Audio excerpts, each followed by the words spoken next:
There are 4 key things you must avoid that are making your herniated or bulging disc worse. Not only am I going to break down what these 4 things are, but if you stay to the end of the video, I'm gonna share with you what you should do instead to create a healing environment. If you're new here, my name is William and I teach chronic low back pain sufferers just like you how to overcome years of chronic back pain by mastering their mindset, improving their movements, and building smarter strength. So if you have tried everything, you've seen doctors, PTs, injections, surgery, and your pain still persists, this is the channel for you. If you've been diagnosed with a bulging or herniated disc, you're having sciatica or any kind of symptoms related to this disc injury, the first thing you must avoid is excessive sitting, long periods of time past your pain threshold, or excessive flexion or excessive bending over that is very unnecessary, right? Your body was created by God to bend over and to sit. Sitting is not the new smoking. Sure, if you sit for long periods of time, your body's going to talk back. It's not gonna like what you're doing. So if you have a herniated or bulging disc and you're sitting for hours and hours and hours, or you find yourself doing a lot of projects that are creating an environment where you're excessively bending over all the time, these are the things you must avoid right now if you're wanting to create a healing environment from your herniated or bulging disc. And I'll also share some actionable things you can do at the end of the video. The second thing you must avoid is excessive loading in the gym. So this could be doing things like squats or deadlifts. Loading the body is fine. Your spine is strong, it's safe. But if you have a herniated or bulging disc with symptoms, taking lots of weight and compressing the spine is not going to create an environment where it can actually heal and return to a more favorable place. Oftentimes you see people just saying, hey, push through the pain, squat with a little bit less weight. No, squatting is a very technical exercise. So if you have a herniated or bulging disc, you have symptoms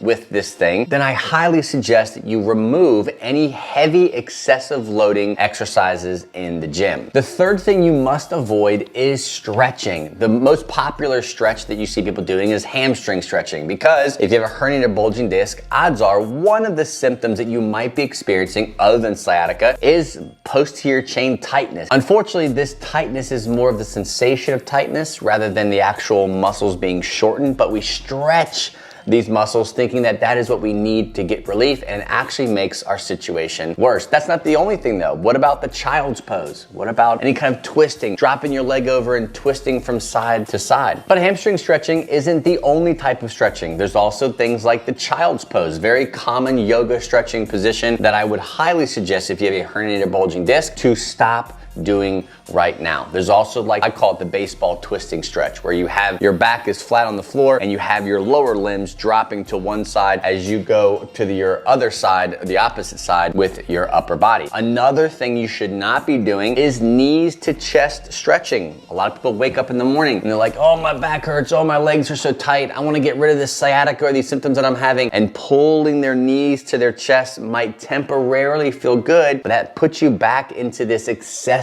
flexion, excessive bending position, which right now we're trying to avoid. Again, I'll give you some really cool tips you can do instead here in a minute. The fourth and final thing you must avoid, which will honestly probably surprise you, is excessive core training. We overemphasize this idea of herniated discs, bulging discs, sciatica, chronic back pain is all due to a weak core. It's not true. That's just your doctor not having a fat clue as to what you should be actually doing to get out of pain, which is why if you're sitting here watching this and you're saying, I've seen doctors, I've seen PTs, I've seen physios, I've had injections, I've strengthened my core, I've done traction, I've done all the medical model things, and I'm still in pain. You have this pain still because what you've been doing is just applying symptom management strategies to your body. And a stronger core is good, but it's not going to take away or treat sciatica or the herniated or bulging disc that you have. And one of the main reasons why core training isn't what you should be focusing on, because a lot of people start focusing more on sit-ups and twisting types of core exercises that you would traditionally see in a gym. And they think, okay, well, if they're doing that to build core strength, then I should be doing it to build core strength. And it's not what you should be doing. I want to pause really quick. We just talked about about some things that you should avoid. Now we're gonna jump into some things that are going to change your life. They're gonna help build a different environment in your body. Now, if you want a very simple approach to a movement and exercise strategy, I have a bonus guide for you. You can go to fitnessforbackpain.com/routine. I put together a very simple movement exercise daily routine that you can do. I don't just give you the exercises and say good luck. I give you the reps, the sets, how much you should do these things, and how to modify these things for you. It's a great addition to what you are learning and what you're going to learn at the second part of this video. Go to fitnessforbackpain.com/routine. It's yours, absolutely free. Take it, use it, get relief,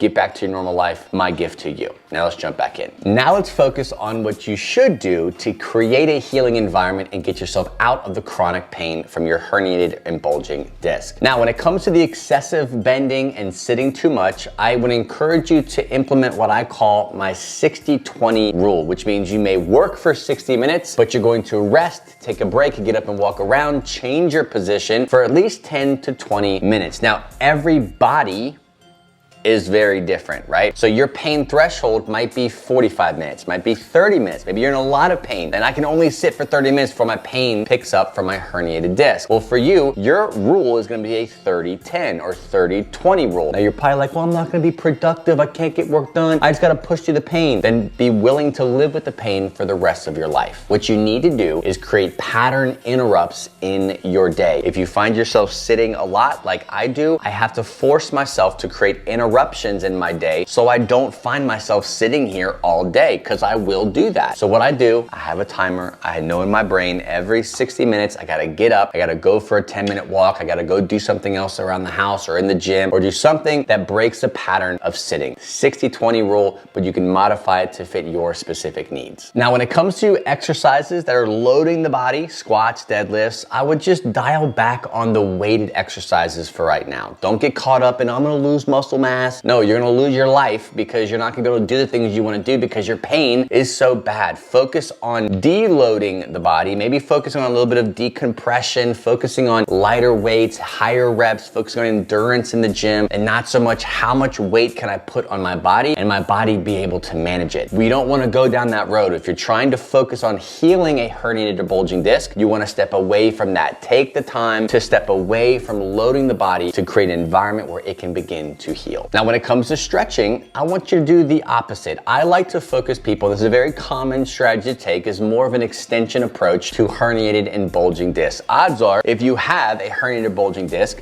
it looks something like this, right? You have this tissue that is bulging here and it's pushing on this sciatic nerve. So what we're trying to do, if this is the back of the spine and bending is what's causing, or sitting or whatever the flexion-based movements you're doing is causing that herniated disc to get worse, we want to honestly do the opposite and see how our body responds. Now, some people don't respond to extension, but the majority of you will. Now, what you have to understand is not all extension is created equal. Just because you say, okay, I'm gonna do extensions now and go straight back, cobra pose. No, I don't want you to do the cobra pose. There's lots of different variations of extension that you can experiment with. The goal here is to work up to a variation or type of extension that works for you. So if that's standing extension, if it's sitting extension, if it's, I call it side extension up against a wall, if it's the army crawl extension type that I teach a lot of people in my accelerator, that I teach a lot of people in my strength and pain relief accelerator program, there's lots of different levels, modifications, and intensities of extension. So when you want to stretch, don't stretch, extend. Find the variation of extension that works for you, be consistent with it, and do it as much as you need to get the results that you want. And lastly, when you want to strengthen your core because your doctor keeps telling you that, yet the results are not proving it to be a good strategy, instead,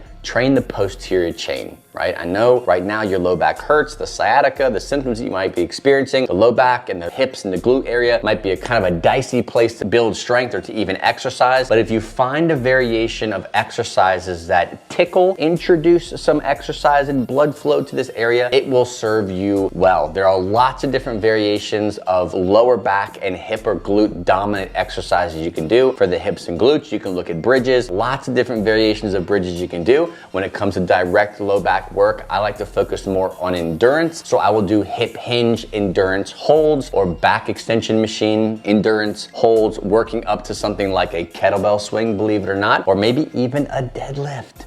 It's okay that you deadlift.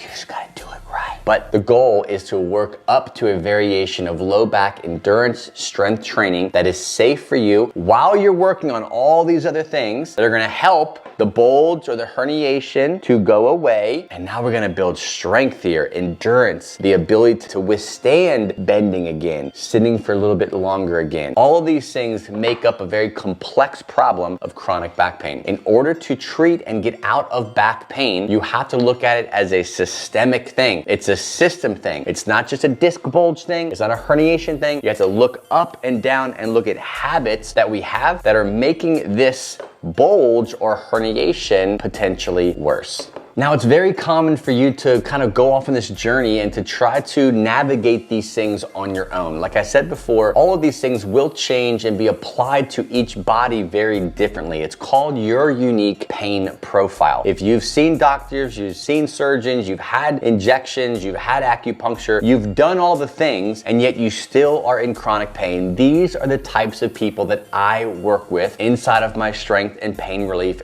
Accelerator program. I work with the people who feel hopeless and they are stuck navigating what is left for them other than surgery, right? They don't want to have surgery. If that's you, you feel stuck, you've been given a diagnosis, but your diagnosis and your symptoms and the relief strategies you've been applying don't make sense and are not helping you, let's have a chat. Let's figure out whether or not what I call my hybrid relief method would actually be something that would serve you and get you the results that you want. The only way we can do that is to have an actual call, a conversation to see if what I do can actually help. If you're interested, if you're serious about getting help and working with me one-on-one, you can go to fitnessforbackpain.com/apply. I'm gonna ask you a few questions. We'll grab a time to chat and we'll have that conversation to see if I can actually help. Again, fitnessforbackpain.com/apply. Grab a time for us to chat and we will see if what I do can actually change your life. Thanks for watching. God bless, and I will see you on the next episode.